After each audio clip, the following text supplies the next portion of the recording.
Oh boy, we are so excited, y'all. We're gonna get this party rolling. Welcome to the dopest podcast on the planet.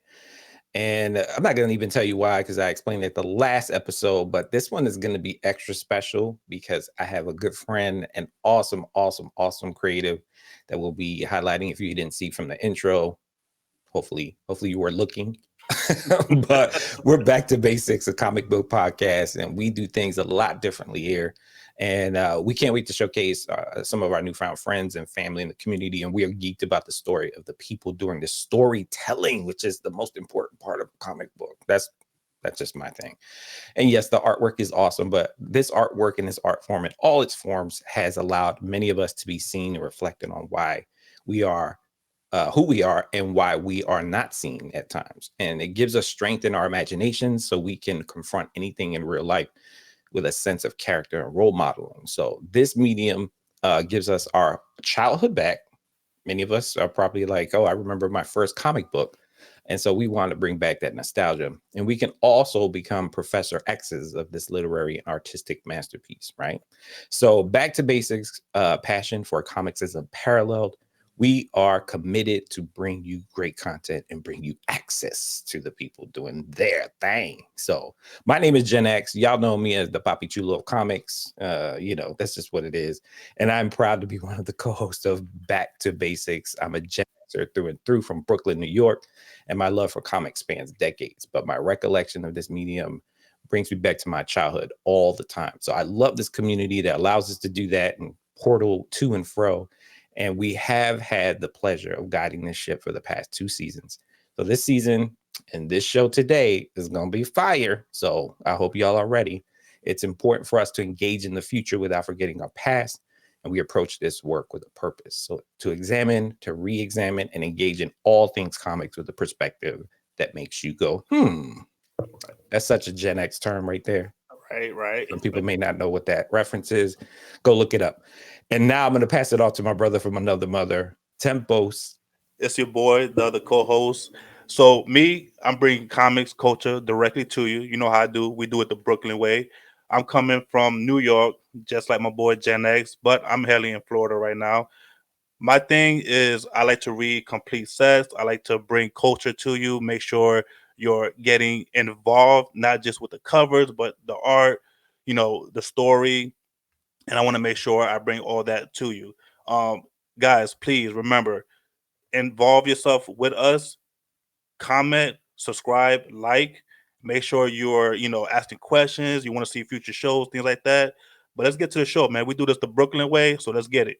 No, that sounds a little aggressive, that Brooklyn way. So for y'all, this is all a loving space, okay? So if you like what you're hearing, as Tempo said, we need you to come through for us big time. So please tell everyone about our show. I keep telling you about your grandmother calling in, figuring out what our channel is all about. Make sure that they have a space for us as well.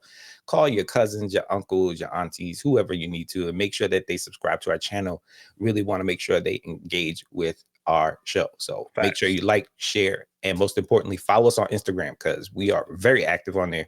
Each of us are personalities in our own right and communicate through Instagram. So You heard? yeah, and we post all our shows. We do a little posting, little shorts, so you'll be able to get a taste of what exactly you're going to jump in on. Right. Lots of folks come to our channel because it is different. So again, make sure you follow us. You can also follow us on IG at back to basics underscore comic podcast. Back to basics underscore comic podcast. I know that's a mouthful. I know, but They're gonna find us. yeah, it's all about repetition, right? So, all right. So, anyway, today we have a great show for you. Our special guest is an amazing creative and a legend, and just already. So, as you get to learn and know more about her, Stephanie Williams is a freaking amazing powerhouse in our comic book community. So, I'm going to read a little bit about who she is, and I kind of want her to fill in maybe some of the gaps that we're going to be participating in. So our next guest graduated from the University of Illinois at Chicago and entered a career in scientific research, as they always do. And Stephanie Williams pivoted to pursue her childhood dream of writing comic books. Thank God when she became a mom. She's a comic book historian and has written for notable publications such as Sci-Fi Fangirls, Marvel, the AV Club, Nerdist, Den of Geek, and Rotten Tomatoes. She now has 2 webcomics, Parenthood Activate and But What If, though, in addition to Living Heroes on Kickstarter. Her writing credits include Marvel Voices Legacy, which is dope. Make sure you pick one up. Wonder Woman Black and Gold, another dope comic run. Nubia and the Amazons. Please, let's keep hitting the pluses and keep them going. Try Right. Amazon, Nubia Coronation Special, one of my favorite. Nubia, Queen of the Amazons, Wakanda, and more.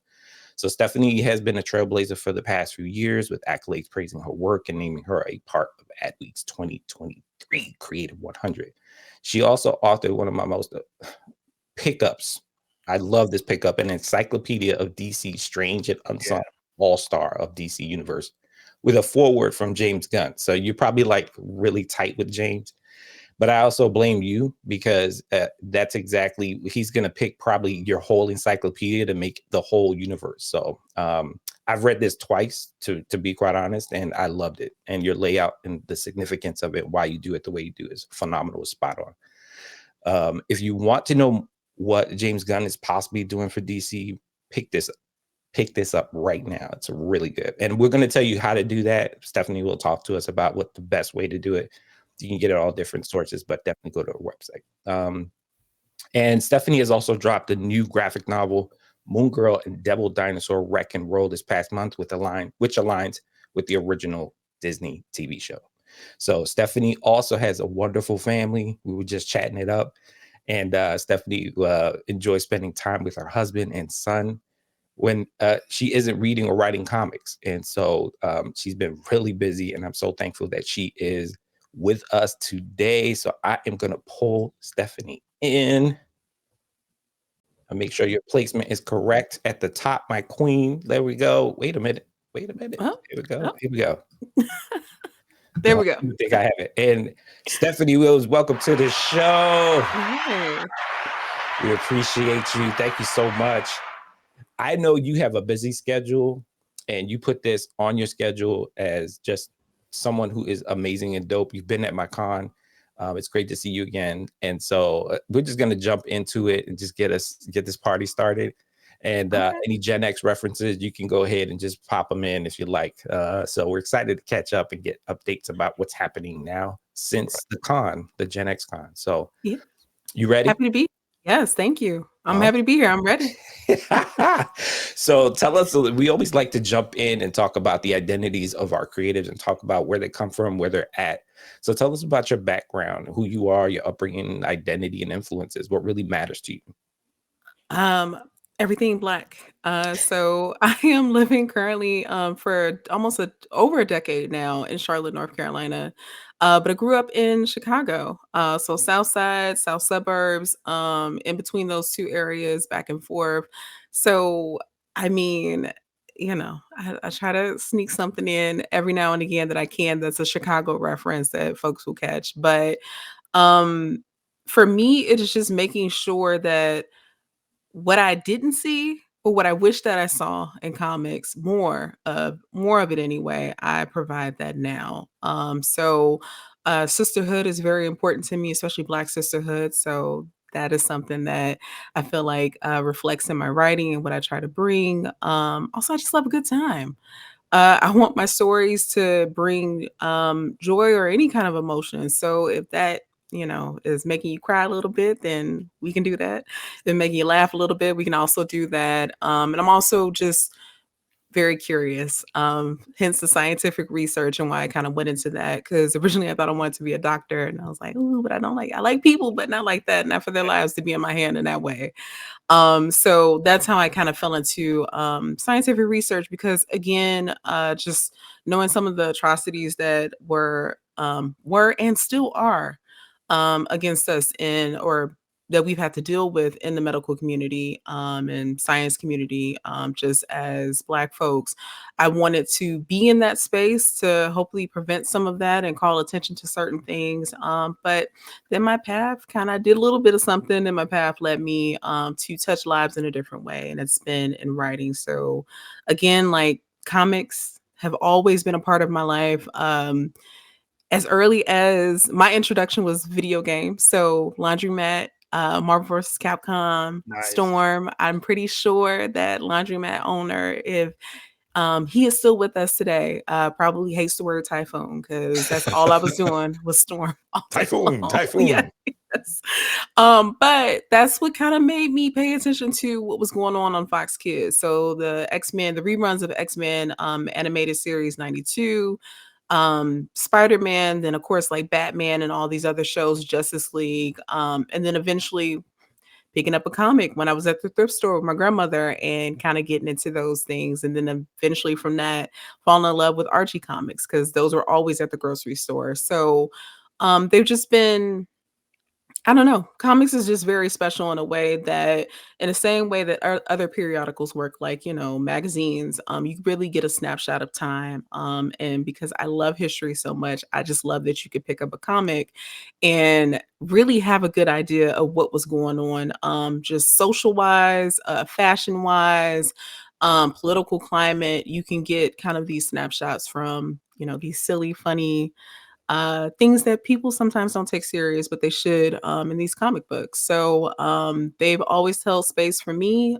So I'm happy to hold space for them now as I contribute these stories. Nice. That's awesome. Yeah. As a side note, I'm reading the book Medical Apartheid. If you ever want to read it, Yes, very yes, good. that's an excellent one to read. Yeah. All right, Tempo's switching up to you. Yeah, so just to piggyback, you said Archie comics. You got into Archie comics back in the day. Is that what got you into Webtoons?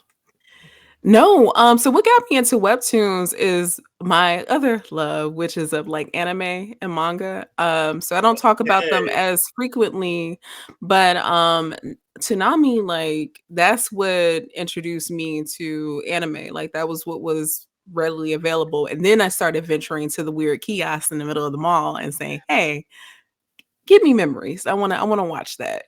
Or what's the Wicked City and other stuff that I probably had no business watching at the time. But that is actually what made me kind of look into Webtoons because I could, that it's got that manga feel that I feel like a lot of just fresh or kind of like you get to see the Western takes on manga over right. there too, which works. But like, that's where I fell into Webtoons. I mean, I love that because I'm a big anime fan. I watch Hmm. anime more than anything else. You know how there's people that watch sports. Hmm. I'm the anime. I can't do sports. I'm into anime. And every time we bring somebody here, I always ask them if they like anime, if they watch anime. It's crazy that you're the first one on here to say they watch anime like anime in the beginning of the show.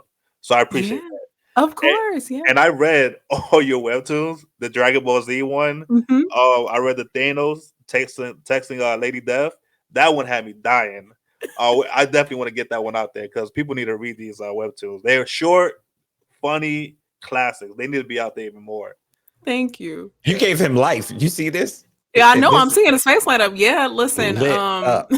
If I had still had time to do it, I would still be doing But What If Though. But I'm hoping that on another scale, I'll be able to continue those stories, and I might already be working on something like that right now. So trust me, there will be more. I'm looking forward to it. I'm definitely Yeah. looking forward to that. Because I know Jenna's got a bunch of questions. I mostly want to dive into Living Heroes. The Yeah, reason let's for get that, into it. so me growing up just like y'all, I mean, I grew up watching Martin, Jamie Hmm. Foxx, Fresh Prince, all that, and then we got Living Heroes, aka I'm living single, right? Hmm. So we got Storm as Regine, Misty Knight as St. Clair, Monica Rambeau as Khadijah, and She-Hulk as Maxine. I like the She-Hulk because the love interest that she had in Fantastic Four with Wyatt Wingfoot, that was good. I like that. That was like Yes. classic. And then you have I read the comic. I read the first issue of Living Heroes. It was so good. And Thank congratulations. you. I know I'm real late. This was going No. 2020, but you had what 500 plus backers, right? And great job. I mean, it look. I can't wait. Are you doing more? Is there something in the future with that? So me and my co-creator Aaron O'Neill, I wish, but that well, it's a good thing that we don't have time for it, but also because just as that I would think kind of launched my career, it did for her as well. And she's been busy doing her own thing at like DC, and I think she has a middle grade graphic novel coming out. So Nice. if we were to do more, I am hoping that it is at an official capacity through Marvel, but I don't know. I never say never. So there's a chance that we might be able to revisit that because trust me, I have like a whole doc of just stories that didn't make it in because page counting, we were trying to be cost effective. But I have so much more of Living Heroes in me. I mean, my penultimate would to be to have an animated series that's just kind of Yes. this, right? I Yeah. would love that. So hopefully Universal will hear my cry. Like it'll I happen mean, one day. I think it would be a great cartoon. Like I would think it would be like a mixture of like. You ever seen the Harley Quinn on HBO? I sure have.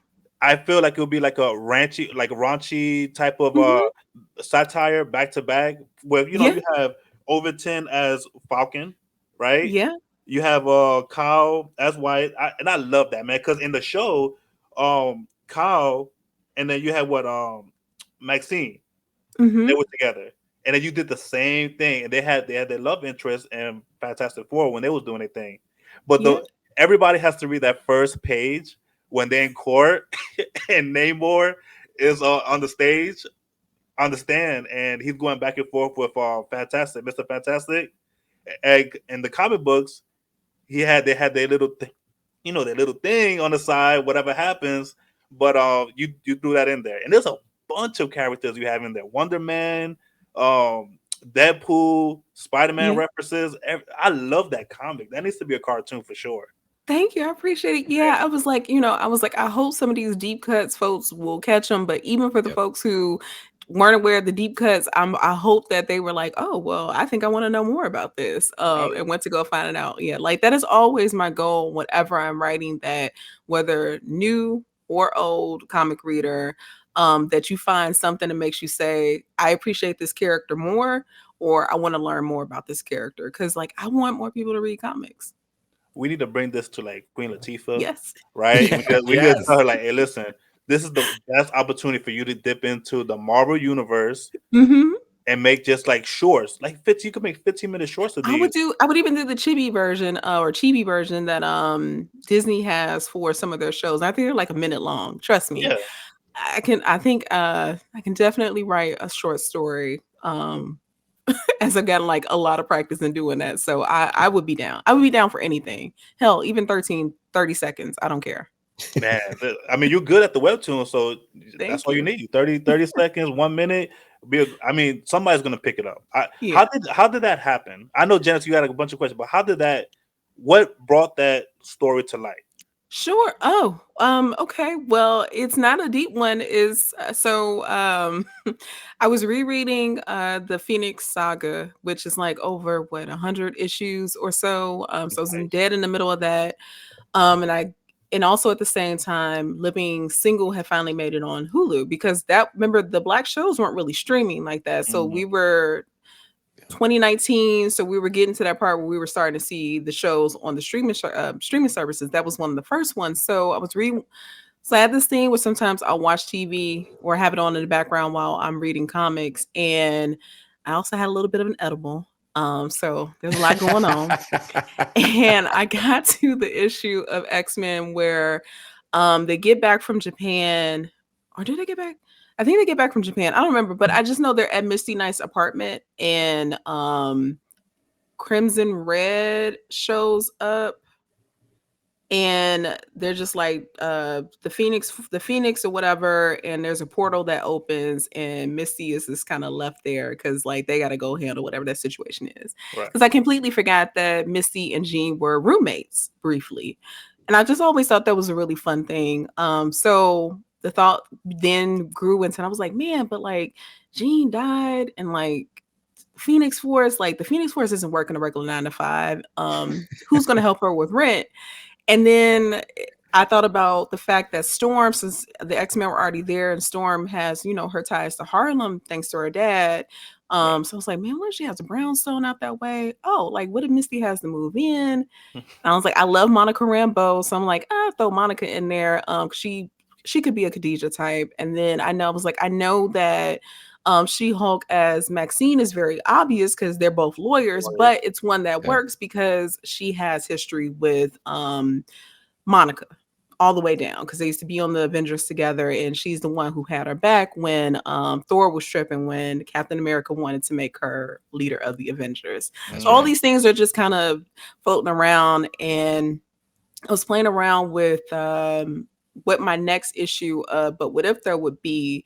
And I was like, let me just write this out. So let me just write, Misty moving, like a pilot episode, Misty moving in or whatever. And let's see what happens. So I sent it to Aaron. Aaron loved it.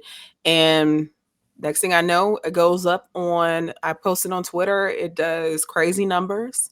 And then the issue the page that you referenced was the second one that kind of came from that universe. And it's with Couples Court with Namor and stuff. And I think posted that the first of the year for 2020. And like that went crazy. And I was like, okay, Aaron, so I can't pay you for this entire thing out of my pocket. But like, if we did a Kickstarter, would you be down if we were able to get funded? She's like, yeah. So I didn't know what I was doing with a Kickstarter. Like I did my due diligence with research, and I looked at Kickstarters that were successful and just tried to see what they did and why that was, and kind of built a plan around that. And, we ramped it up, and it went live, I think February 28th or March, somewhere between February and March, towards the end of February. And it funding in a little over 24 hours. I was not expecting that. Like I know that people love Living Heroes, but this felt very niche because it was just focusing on mainly Black superhero ones, and then She-Hulk's there as a white woman of color, and then Living Single, which is this Black sitcom. So I was like, it's super niche, so it can go either way. Either it's gonna get funded, or we're not going to make it. And thankfully it got funded, and the rest has been history.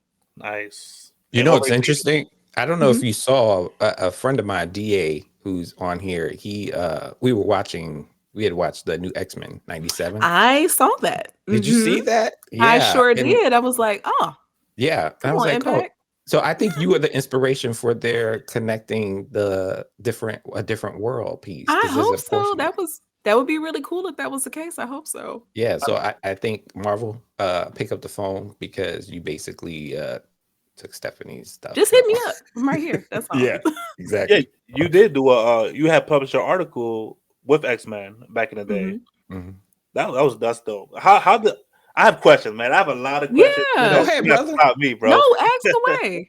So as a journalist, I read a lot of your articles. Hocus Pocus, Lovecraft. I'm a big Cthulhu fan. Yeah. Suicide Squad, South Park. How does that work? How did you get into getting articles ready, prep? Well, and they well written. Congratulations on that, by the way. But how do you get into being like a journalism and prepping yourself to write, prep, check, and then get it submitted? And how does it get even published? How does that work? So actually it started with podcasting, and it was a podcast that I was doing called Misty Knight's Uninformed Afro. So like we were taking like this academic approach to deep diving or doing these deep dives on Black superheroines. So I was like, man, I know folks love Storm, and at the time, and this is like back in 2016, 2017. So the likelihood of somebody knowing other than Storm and maybe Vixen, if you're lucky, or even at the time Black Wonder Woman, Nubia, as they would refer to her, it wasn't a whole lot. So I myself and the woman at podcasted, like we wanted to get people onto knowing like more than just the three or the two. So when that podcast ended, I had research. I was gonna do this big piece on the Dora Milaje and their evolution from comics to the screen because Black Panther had came out that year. But the podcast dissolved, and I had, again, like, had all this research, everything written out. And the editor at Sci-Fi reached out to me because I had sent like the pitch and what I had, and then like got ignored. And then I reached out to someone else and I was like, hey, like I was invited, like I haven't heard anything. So the editor at Sci-Fi Fangirls, which was their, like, I guess imprint, if you, or their column or whatever you want to call it, she was like, oh, love this, like you could write this for us. And I was like, okay, bet, it's still sci-fi. I just want to get published, so it's fine. So that was my very first published piece. And again, like they invited me back to like write for them regularly. So I was still working my 9 to 5. I was doing research during the day and like writing at night. So, or sometimes I would write while I was at work. So in between experiments or something, like if I had like an hour or two wait, I was in there. I was right away. I think Amanda Waller article that I have, I wrote that all while I was at work and like sent it off. Nice. So it's like, and mind you, I had already been doing like reading, research and stuff, but like I just put it all together. So it was learning the art of pitching. So saying what you have to say real quick in maybe 2 to 3 sentences to get the editor to be interested in what it is. And kind of going from there. I got a little spoiled at Fangirls because a lot of times me pitching was, hey, I want to write this. And them saying, okay, well, go write it. Right. That was just kind of what it was. But for other places, I had to like, real quick what I wanted to do, why it was relevant, and then going from there. Now the skill of just writing, period. Before then, of course, research papers and stuff like that. But I was blogging even before podcasting. It was just like a little blog. I don't even know if anybody even remembers it or read it, but this was right after I had my son, and I reached out to a romance author who I really adored. And I was asking her for advice about I want to start writing. So she was like, basically just start. She said a bunch of other nice things too, but basically it was start. So I started the blog, and from the blog, it was me talking about, motherhood and like all my new experiences, but then kind of weaving in all the things I loved about comics and like different sci-fi franchise, like Alien and Terminator, and like the moms that are represented there as Sarah Connor, Ellen Ripley, and just kind of trying to relate what I was experiencing to just like these fantastical things. And I think some people read it, and I think that's kind of where I started to really hone my voice. And then it just kind of went from there, and I just kind of got a feel for, I don't know, like how to write in a way that, again, was just, you knew it was me and I was writing it, but also to kind of hold your attention while also telling you about all these things that took me hours and hours and hours of research to even put together and package, to put into this article that maybe takes you all of maybe 4 or 5 minutes to read. Wow. That's crazy, because I was reading a lot of them, and the one that kind of brought me to it was a Lovecraft, because like I said, Cthulhu is like, I grew up with Cthulhu. Yeah. And that show was primarily like, it was real lore. And you did your research on that one, because I was reading, I was like, oh, okay, she's hitting them, okay. So like I almost want to rewatch it, And when we did Hocus Pocus, but was it a lot of competing also? Were you competing a lot with other people? If I was, I didn't know. And I don't mean that in like a self-absorbed way, but You was from then to now, like I'm just focused. Even now, I am just focused. The only person that I'm not even trying to beat the old me, because she deserves space, because she's trying. So it's just, I know that no one else has my voice, like I don't have their voice. So however I would tell a story, no one else is going to be able to tell a story like me. And that's fine. Because I'm not going to be able to tell a story like Neil Gaiman or G. Willow Wilson, or I don't want to. So if there is competition, I'm not The only thing I'm competing with are my bills. So that's, that's That's real. legit. That's legit it. Because I feel like this space is big enough for so Mhm. many people. Right. And I don't ever want to be feeling like I can't say to someone like, "Hey, I passed up on this opportunity, but I like, told the editor that you would be a better fit." 'Cause I've done that because sometimes opportunities have come to me, especially lately, where I'm just like, yeah, I would love to, but I'm not a great fit for this. But I know who is. Wow. And then I'll pass that on. So no, Oh, yeah, if there was competition, I was unaware. I Yeah, mean, that was the not to cut you off, Tempos, but I wanted folks to understand your trajectory and like Hmm. the amount of time it took, and like how this has kind of come to fruition to you being Yeah, such a top writer in the field. So, could you give a glimpse of the timeline of like how sure. that went down? So I would say this started all the way back in 2015. Me sending that email. I think I was like a month postpartum. Me sending this email to Maureen Smith, that is the romance author I reached out to. Just like really love their books. Because next to comics like Black romance, down. So Brenda Mm, Jackson, Beverly Jenkins, Altanya Washington, all these women, and her giving me encouraging words to just start. So from there, doing a little bit of blogging, then podcasting. But the thing that I often leave out, and I don't mean to, but a lot of me honing my voice was online. mm, So this was me doing these silly memes and whatnot with still shots from Justice League and X-Men and just lean into the humor of it all, but I was still storytelling in this, and kind of getting my feet wet in that way. And then eventually, because of, doing the articles and whatnot, still honing my voice, learning how to be an effective and efficient writer. And then finally having the courage to say, like, well, I do want to write comics. Like, I love talking about them, but I also want to write them too.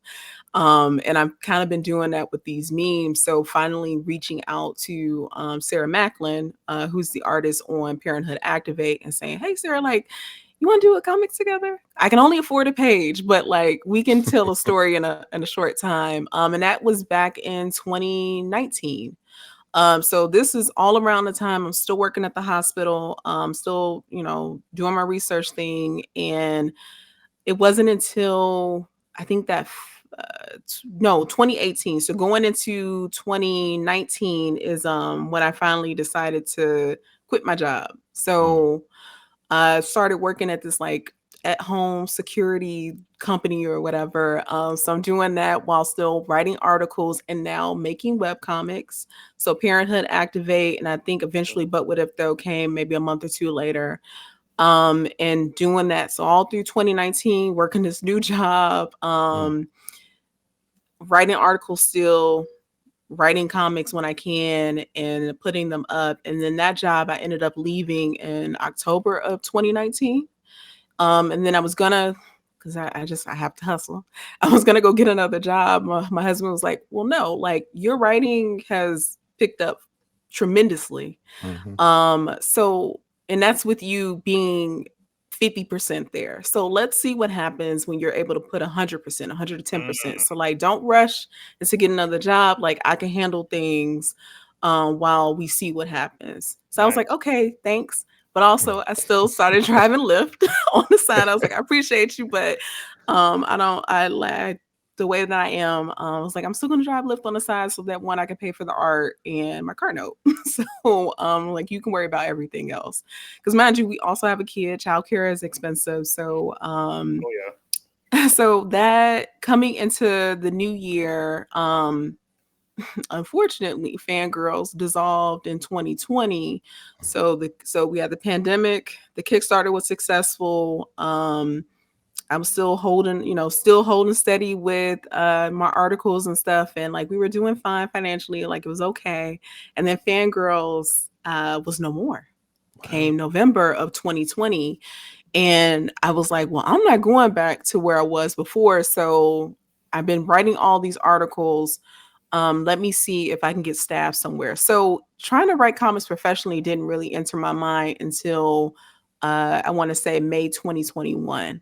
So I Wow. started working for What to Watch. I was like, doing articles and stuff for them.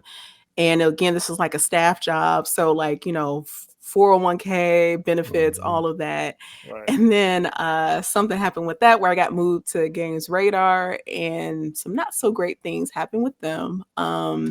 Basically, I got in trouble for doing a interview with Idris Elba for Suicide Squad because I was already Right. doing stuff on the side and no one said anything. But all of a sudden, because I did that, it became a problem. Mm. So But I it's was told Idris. is exactly. Also, I Come on. think I skipped something. So let me backtrack. So right before I started with What to Watch, I found out, or editor at Marvel reached out to me for Marvel Voices Legacy #1. That was my very first real comic gig. Thank you. And it wasn't even because of Living Heroes. It was because of an article I wrote about the best butts in Marvel of Mm. all things.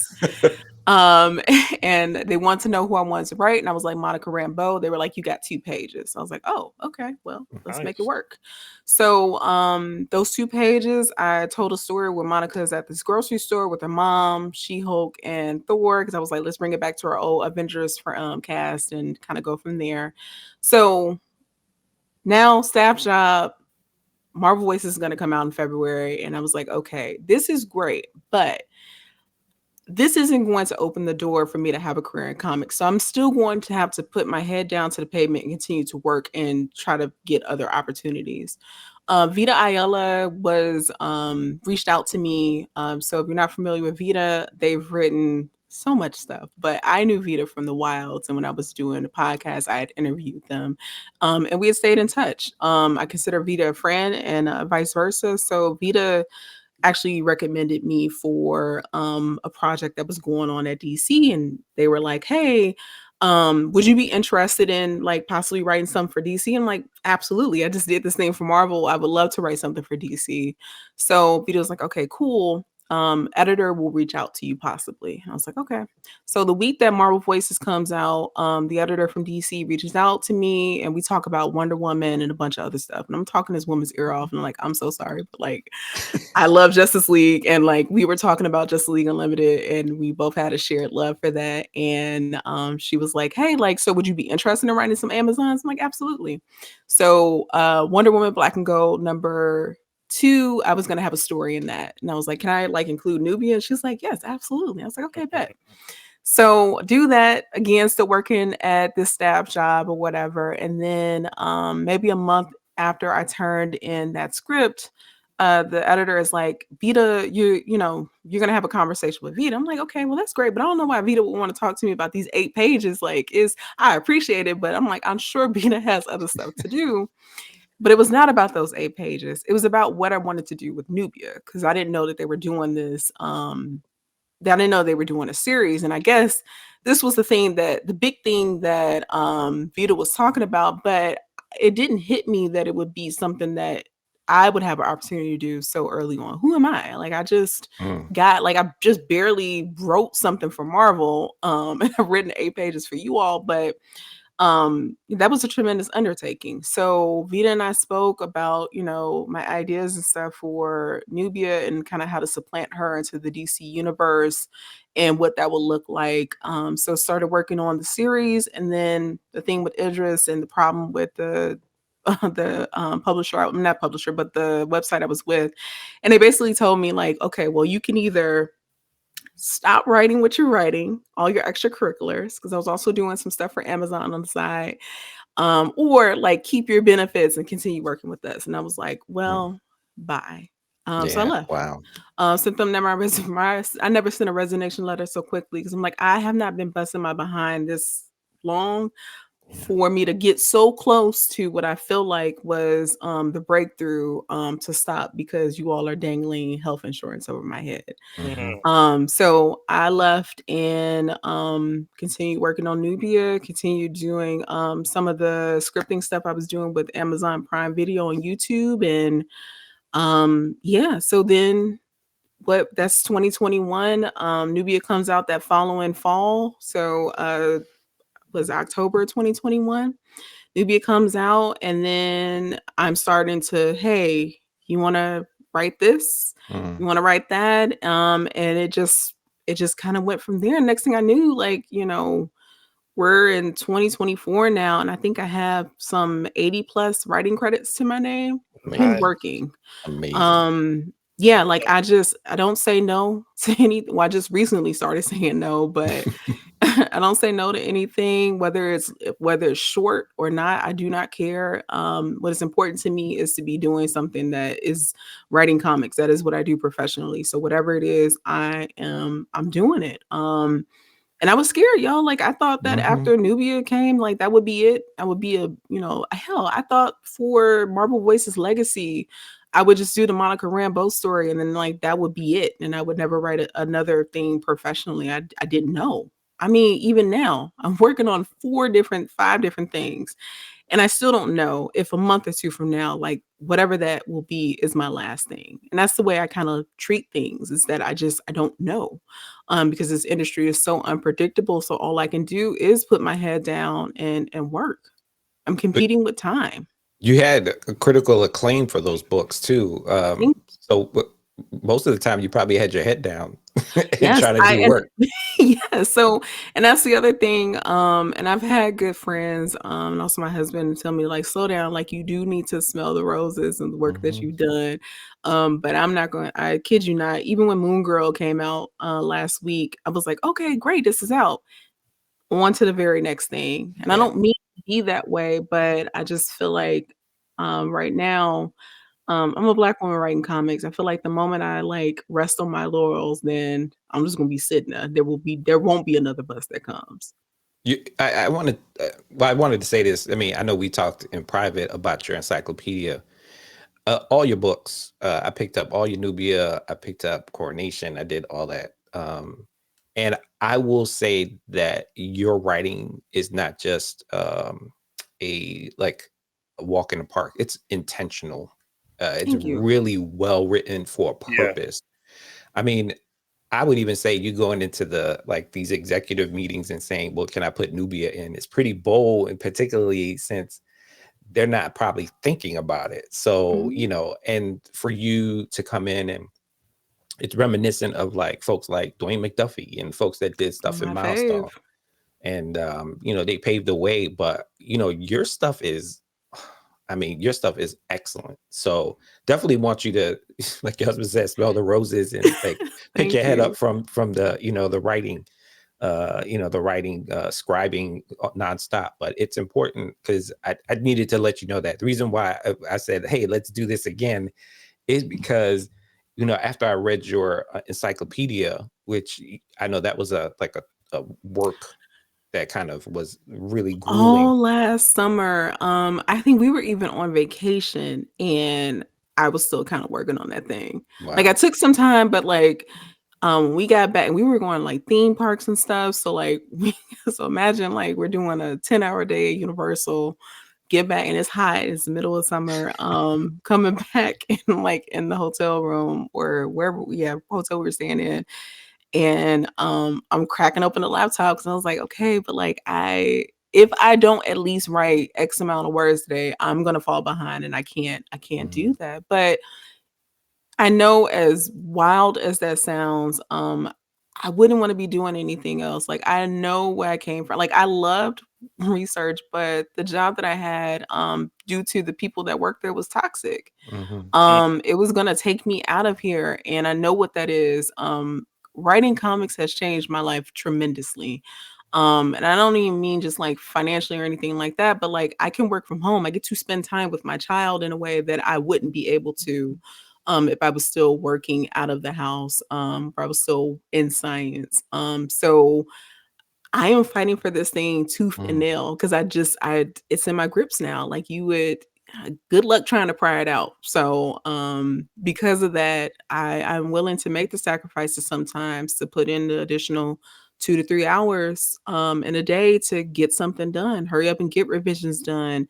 A lot of times I have crazy deadlines like, Mm. hey, we need this 8-page story in like 48 hours. Can you get it Wow. to us? Whoa. And I'm like, yeah, she'll figure it out. I think I would like to think that it's probably because of my work ethic. The talent is of course there, but it's definitely the work ethic is why I'm talking to you right now Mm. and just had a recent new book that came out and other stuff that I'm working on because like I'm grinding. Yeah. Discipline. And making sure that editors hit me up. I'm getting back immediately. I've gotten better.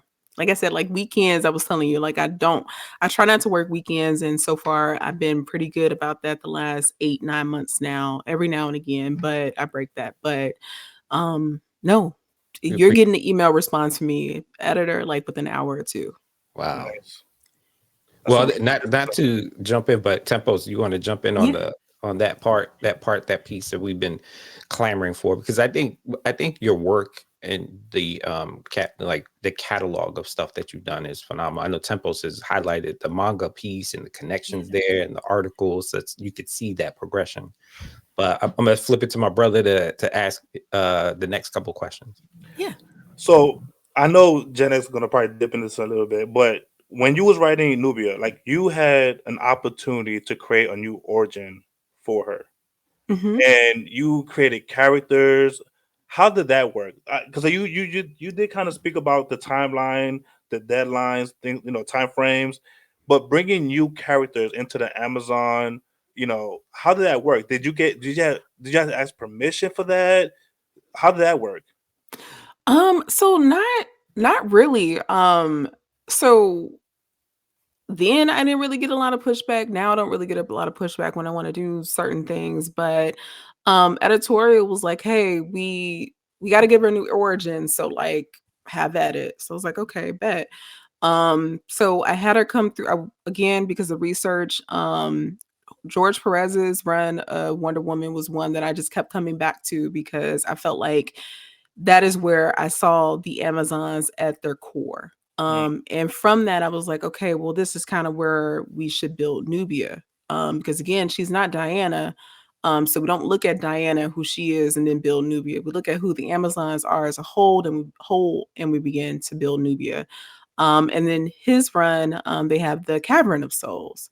So Jordi Belair, who was working on Young Diana, already had the Well of Souls there, this remix of the Cavern of Souls. And I was like, okay, well, I love continuity, so like let's bring that in. nice. And I was like, well, if Nubia comes through the Well of Souls, that makes her an Amazon by rebirth, very similar to her clay origin in some respects, but also leaves room for her to have another origin. So if I get a second book, then I can kind of dive into that. So that was kind of forward thinking and also hoping and praying that the first book did well enough so that I can actually do that.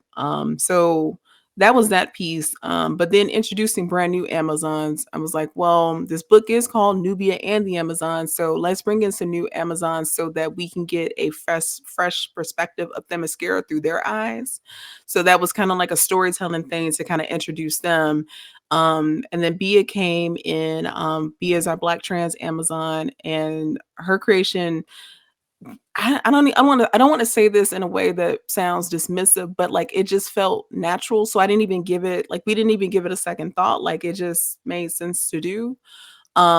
Especially since we were bringing back the Well of Souls, and instead of this being a thing where there was a Black trans woman who washed up on Themyscira and then was made like an honorary Amazon. Like, no, she was reborn as an Amazon. So here we go. So that was also intentional and no pushback from editorial or anything like that. They welcomed our ideas and so on. The same thing with giving Nubia, parents, and a whole unfortunately tragic story, but like you can only get to Themyscira tragically, so it had to be what it was. And giving her her own villain as well. No pushback. Because again, like a lot of stuff was done intentionally, and I feel like editorial caught that and they respected that. So it's like, oh, that's what you want to do. Okay, great. Saw the seeds there in the first series, so like it makes sense. So we're rocking with it. Nice. That's awesome. Congrats. It was like it was 6 issues, right? 6 issues of Yeah, the first one was 6, Yep. which technically 5 because that 6th issue was a tie-in to Trial of the Amazon. So it was really like trying to get as much of Nubia and also the rest of the Amazons in that 5th issue, and then 6 was kind of dedicated to the tie-in. But I think we accomplished a lot, and then the coordination came, which was a nice. I Yeah. think celebration piece coming out of that, and then going into the second series, That's what's which is up. four issues. You killed it. Thank you. Literally. You Yeah. really did a great job. I Thank you. hope it comes out, in TV and film, to be quite honest. I've heard things. Maybe. Okay. All I hope is that I'm called for some type of consultation. I don't even have to be in the Yes. writer's room. Just call me up, say, "Hey, is this right?" And I'll say yes, and then write me a check. Just put thumbs up, thumbs down. I I do have one more question, and then I'm just gonna drop off the stream. Yeah. Leave you No, alone. no, this is No, excellent. you're great, Tempo. Don't do you're fine. So appreciate that. Appreciate that. So just like you, I do my research. I love being a journalist. I just love it. I love doing research. And maybe because I'm from New York. We like to poke and make sure we get facts before we come out the mouth. Yeah. But that's just how I am. But I know you co-wrote Braxton. Hmm. Tell me about that. How, because that came Yeah. up with people where they were asking for someone to come in and write for what Yes, yes. Arclight. How did that come up? So ArcLight, which then became We Make, and I think Gray, it might be under another name, but back in 2016, 2017, Gray Williams had reached out to me and was like, "Hey, could you edit this page that we have for this character named Braxton?" I was like, sure. I've never edited before, but like I would love to. Like, yeah, we like I like he was like, I respect your expertise in the comic field, especially when it comes to Black women. So like come look at this. So I looked and I thought it looked great. And then maybe a year later circled back to me and was like, "Hey, would you be interested in like taking this character and writing something for her?" And I was like, "Yeah." So Valerie Complex was brought on as a co-writer. So we were working on that, and we tried to launch that Kickstarter. We did launch that Kickstarter. Unfortunately, it failed. But I learned a lot. That was probably the first time I actually wrote a comic. Where I look back at it now, it does not look that way. But wrote a comic and worked with someone else and just really kind of got my feet wet with just the comic making process. So, artist, letterer, co-writer if you have one. And I'm thankful for that. Even as heartbreaking as it was for the Kickstarter not to be successful, I will say like that really put a fire under my butt. I'm pretty sure I tweeted out like, even though this didn't work, like I am more hell-bent than anything now to like write a comic. And then Parenthood Activate came after that. But yeah, I don't know if anything will ever happen with Braxton, but she'll always have a special place in my heart because, like, that was the first time like I was like, oh, I guess like I can do this. Mhm. I mean, I liked it. I looked it up. I mean, there's a character, Riot. Um, Hmm. right. Braxton has her story. She's a mom. She's getting Yeah. hit by assassins. I mean, it's Hmm. a good story. Like, I Mhm. wish, hopefully, somebody buys it.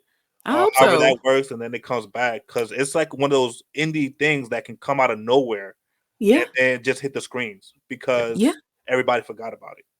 Yeah. So I could not agree more. yeah, but I mean, I'll give it to Gen X. You know me, I gotta. I'm with it. I'm He ready. is. I love it. I love it, Tempos. No, I know we are. I want to make sure that we have enough time to even talk about the state of the industry right now, where Sure. we are. So give us a little bit of maybe your perspective on where we are. What are some challenges that you see or foresee, particularly with comic books? I know this kind of that folks have been talking about. It's reminiscent of the 1990s right now with like oversaturation, but you also see some of the critique around diversity efforts and also like TV, and we're talking about like the movies not being as tightly written or well Yeah. done. So what's your take on the industry at large? Maybe you could segment it into comic books, TV, and movies. And what do you think is a good place for us to kind of keep moving? Well, so I guess really more so speaking to like the big two, because then that's where the movies and everything kind of come into play, or even the big three, and consider Image as well. But it's starting to feel like a little bit of like a content farm. Now I'm not saying that's everything, but some things do feel like that because we have an event every 5 seconds. We aren't getting very long runs. There's a lot of minis. Minis have been reduced from 6 to 5 to 4. There's reasons for that, or multiple reasons for that. One is that comics are expensive. They're like $4.99, $5.99 an issue. And you got the binging model. So like you're expecting people to buy comics in the same way that they have been for the last forever. And things have changed everywhere, across mediums. And that's just not very, very helpful. I know a lot of folks have compared and said, well, manga is good and, Eastern stuff is like, it's going like, what can Western comics do? And I don't have the answer for that. I think there are a lot of different things that are going on that are at play with why things are right now. Like a lot of things are true at the same time. Now, as far as like what's going on with the MCU, DCEU, and so on and so forth, it's a headache. I do hate that DEI is getting the blame for this, but that's not something that is a surprise. I felt the moment in 2020 where all these companies were saying, yeah, we're going to do better and like we're going to be more diverse and so on and so forth, that not that it was just one, lip service, it felt like, but two, rushing to do something without fully understanding why things were the way they are, and also how to really treat what is going on versus kind of putting a Band-Aid over it. Because since a lot of that has been rescinded, a lot of those opportunities that were available in 2020, 2021, or even some of 2022 are virtually almost gone. Yep. They're not really there anymore. And I don't know, comics needs to evolve. We got the Diamond comics, was it like the Diamond distribution? So like that whole thing, and a lot of folks are reading stuff digitally. I read stuff digitally. I wouldn't have been able to do half the stuff I do if comics weren't accessible digitally. So there's that. Not really, Batman sells, Spider-Man sells. So we're always going to get those stories, but not everybody wants to read that. So not being, because the bottom line has to be what it is, but also not, putting more into other characters that could possibly bring in more folks to read it. But again, because if Batman is selling, Spider-Man is selling, X-Men is now selling, we're not going to get that. So there's so much, because then you have indie that is also there too, Right. Which could use support in different ways. And like I see indie folks out here hustling. I mean, even myself, I'm going into creator owned stuff because I see what it is with mainstream, which is great to get your name and stuff out there. But like, if you really want to make a living, then you better get your creator owned bag going, because that's just not really going to happen. Writing for IP, it's just what it is. Right. So yeah, I don't know if I have a clear-cut answer for this, because there's just we would be here talking for a week and still not have. But like from what I've seen as like a creator, again, is probably why I work the way that I do, because I can't just pigeonhole myself into being a superhero writer. I can't even pigeonhole myself into just being a black writer who just show up and write these black characters whenever y'all need me. That's right.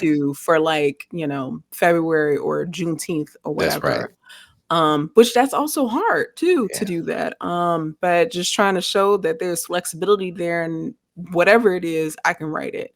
And that's a lot. That's a lot to do.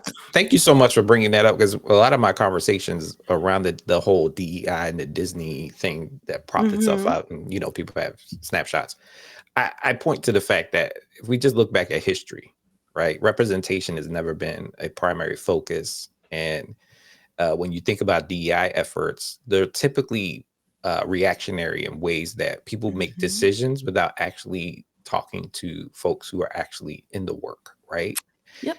And what ends up happening is also people start to point and say, "Oh, well, you took my characters and added this. Why are we putting LGBTQ stuff in here? Why are we talking about race, ethnicity, so on and so forth, and changing genders?" Right? People talk about Silver Surfer The Silver Surfer thing, yeah. and a whole bunch of other things. And so Mhm. I always point back to the fact that the people in charge are still making stupid decisions around DEI efforts, and they don't look like the folks that would normally advise them to do something else or do otherwise. And to be inclusive is very intentional. So I Yes. appreciate that, and it's hard.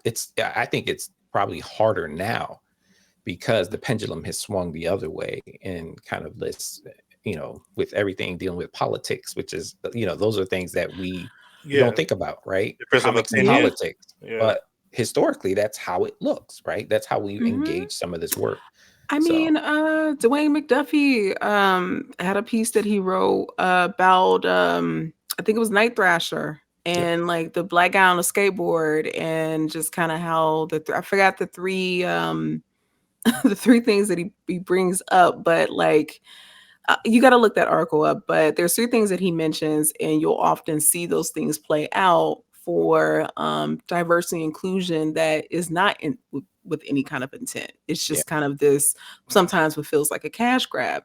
But then that's twofold too, because you know these anthologies or these books where a marginalized character is highlighted, there's still someone who is of that identity Mhm. or that representation that is working on that book. So even if this feels like a cash grab for a company, there's still a very real person or very real persons behind it that are trying to do something. And it gets kind of tricky because, I knew with Nubia, folks were going to be like discount her because, Black Wonder Woman, Black Diana. But I'm like, no, that's not what we're doing here. I get why you assume that and you think it, but like, that's not what we're doing here. Yeah. We're trying to establish her. So it's, again, like this is a conversation that has so many layers. And like just the creator side of it, I would love to go in even more specifics, but I want a job. So I will save that for Yeah, we're not in when the I'm business of getting 70 people and I can trouble. Lord willing, yes. When No. I'm 70 and I can put out my tell all book. Yeah, Oh, for sure. okay, there you go. Well, can you write it and we'll Yeah, sneak I'm peek? definitely I'm gonna write I'm gonna write my Your tell all. memoirs. Yes, Yeah, yes. memoir. Memoirs. That'd be dope. That'd be dope. Well, I know we're at time, but I wanted to. Typically, we ask folks to give us a quote or reference something specific that's inspirational to get our juices flowing, keep us remembering your messaging. But you've done so much writing that I actually plucked something off of your website in particular that really holds true, and to me, it really does resonate with what your messaging was today. So I'm just gonna read it, and you say, I wanted not only just Nubia, but the Amazons in general to have a clear sisterhood, one that felt genuine, felt real. And again, I bring up the Dora Milaje because to me, the Amazons and Dora Milaje are very similar in that way. I know it's fun to think of putting Diana and Nubia against each other. Who's more powerful? But that's not what's important. What's important is their relationship with one another, which should be a legit sisterhood. Because if not, then why? Why not just be a man's world doing whatever? Y'all are here in Themyscira, so let's act like it. Of course, they're competitive, but at the end of the day, they have each other's backs. And this was from the Teen Vogue interview excerpt. So I wanted to put that out there. And I don't know if you wanted to, now that you've had some perspective, and I'm not sure when the article was written, Oh, this is so long ago, long but ago, right? So, and now that we're having this conversation now, it sounds like the message is similar, but it's tweaked for depending upon what year we're in, right? Because yeah, now we're looking at different movements in the way that we look at Nubia yeah. and Diana and the Dora Milaje and the powerful concepts of like womanhood. So do you want to add to that? What's the messaging plus? Well, I don't even know what this messaging plus, but like again, shout out to past Stephanie because she was onto something that I am still holding true to today. Again, like whatever you read from me, if I have the opportunity to put sisterhood on display, but especially between, marginalized women, and it's more even specifically Black women, I'm going to do that. Even doing that in this, which I finally remembered to have on me. Yes. So that is something that's very real. It's also something that holds true for me outside of the comic pages. And because there aren't many of us in this space, especially on the bigger platforms, I'm always so happy to see my fellow Black women in this space writing, drawing, coloring, lettering, editing, all of these things. And I know I still go out of my way to make sure that I'm bigging them up. So not that I'm trying to ignore Mhm. anyone else, but when I see another Black woman creating in this space, it's like an automatic, repost, reshare, comment, whatever, because we deserve to be in the space. So many characters that look like us. So we need to not only be writing them, drawing them, or whatever, but like be able to tell other stories. So the sisterhood, the and plus is Mm. that is now in full effect outside the pages. Mm. That's awesome. Nice. I don't know if you want to talk about your book Oh and yeah, real and quick. I ways will. that people can actually reach out to you. What's the best method if people want to just pick your brain if you have time? Yes. You can always send me an email. I do my best to get back. I'm usually getting back to folks. Just don't be a jerk. Because I do get some of those. So don't do that because I will Wow. ignore you. Yeah. Oh wow. Oh yes. That's a whole nother comic. That's a whole nother podcast episode. You would be very surprised. Or maybe you wouldn't.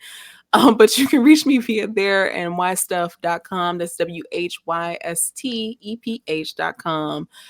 Find out more stuff that I'm doing whenever I remember to update and also to reach me. I am on Instagram and Threads now at Steph_I_Will.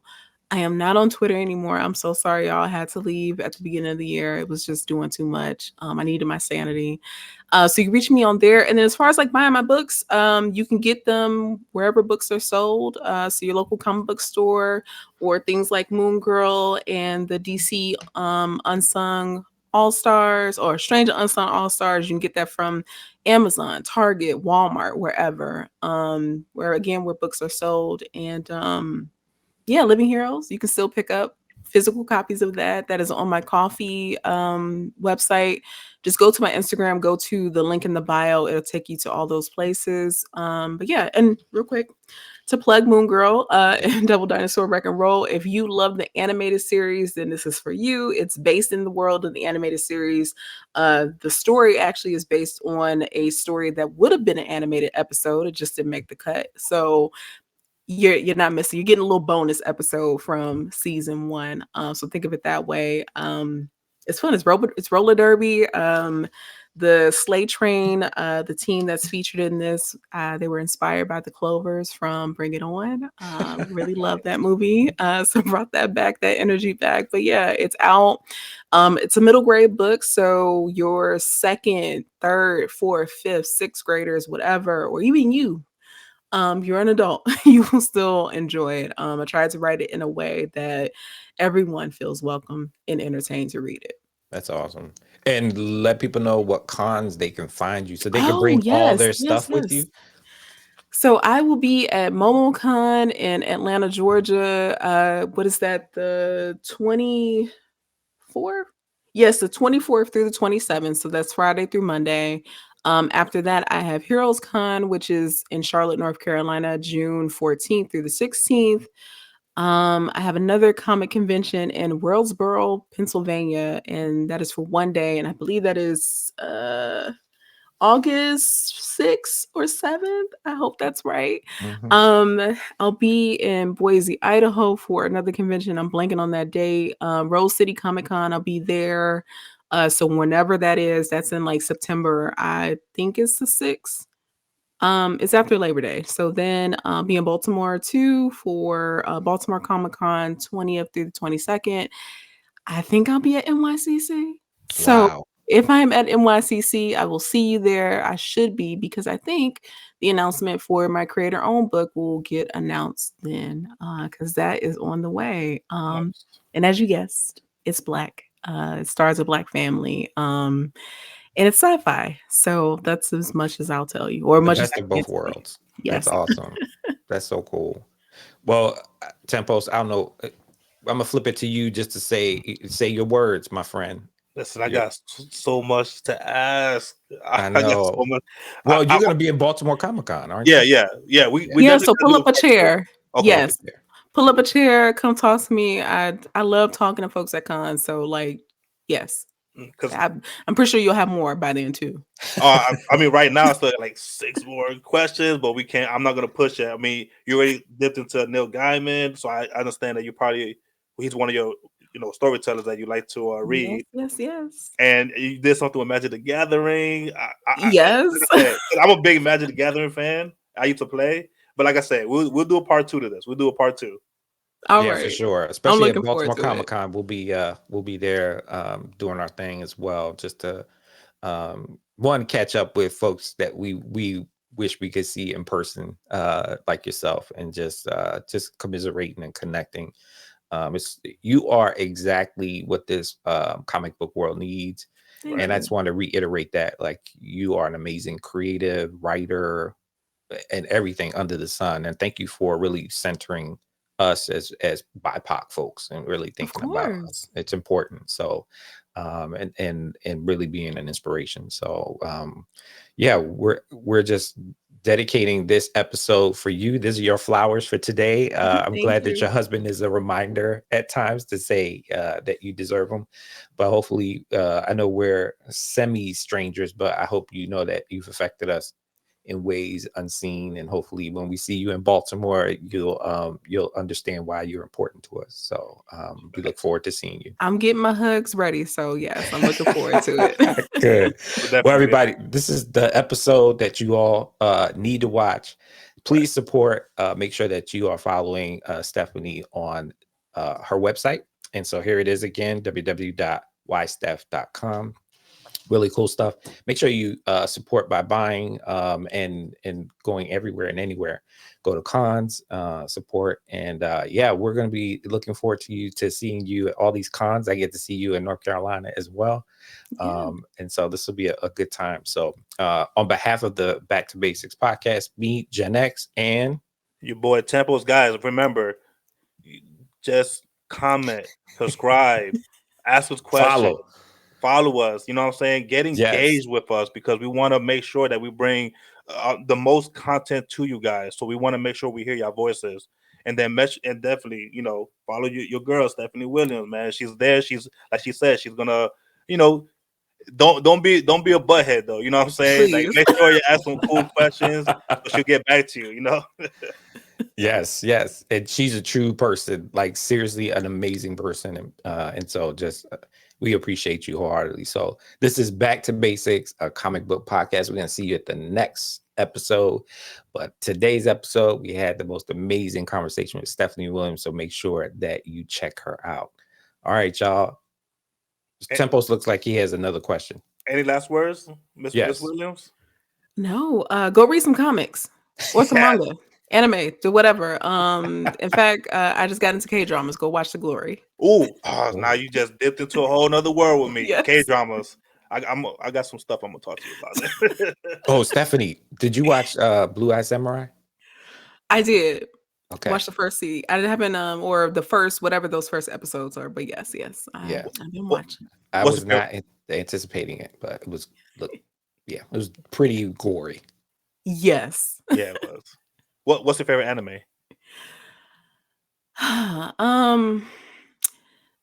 Space Dandy. I'd always come back. Dandy. I love Space Dandy. That I watched that a lot, like over and over again. It's just Satire. Wow. it's peak. But next to that, I'm a Jojo's girl. Before that, Yu Yu Hakusho was like my first love, but Space Dandy and Jojo's, like, I think I've watched that entire thing all the way up to the most recent one with Jolene. Maybe all those 4 times at least. Wow. I'm gonna give you 2 of mine. Hunter x Hunter and Yes. S Pride. That's all I'm gonna say. Okay. I'd listen. Hunter x Hunter. My son started watching that the other day. He was asking me questions. I was like, I'm sorry, baby. That in One Piece. I can't help you. Are you up to date with One Piece? No. I actually have only seen a handful of episodes of One Piece. It's so I just said that's a ship I miss. Same thing with Sailor Moon. I miss the Sailor Moon ship. It Crystal, went yeah. off without me. It Yeah, was good. unfortunately. Yeah, I listen, seen some episodes, but I'm just like, it's too much. I mean, I'm out to pop my collar because I'm up to date with One Piece. Go ahead and pop. Yes, it is well deserved. Go ahead, I flex. even fell off with Dragon Ball because what is it, Dragon Ball Super? I was trying to keep up with that, and I was like, I gotta fall off because Yeah. there's other stuff I want to watch too. Yeah. But definitely Well, was a great conversation. I appreciate you coming in and hanging out with Of us for a while. course. yeah, you are amazing. Now go get your food, get something to eat. Yes. We appreciate you. Hopefully there's some chicken left that your son left. We'll see. I heard him. I don't know. We'll see. Gosh. All right. Well, you have a great night. Thank you so much for hanging out with us. This Of is course. Back to Basics, a comic book podcast, and we love y'all. We'll see you next time. Peace. All right. Bye, y'all.